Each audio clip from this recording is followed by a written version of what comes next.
to celebrate the power of inclusion, a theme that defines our school and the hearts of everyone here.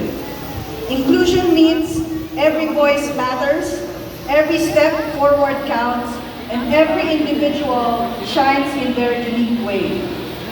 So let's give a big round of applause to our students and graduates who embody this spirit every single day.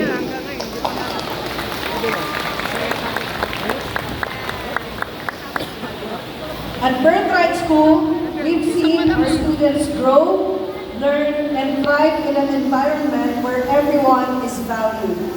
Whether it's through teamwork in the classroom, friendships on the playground, or cheering each other on, our students show us that inclusion isn't just a word, it's a way of life. So let's celebrate that today.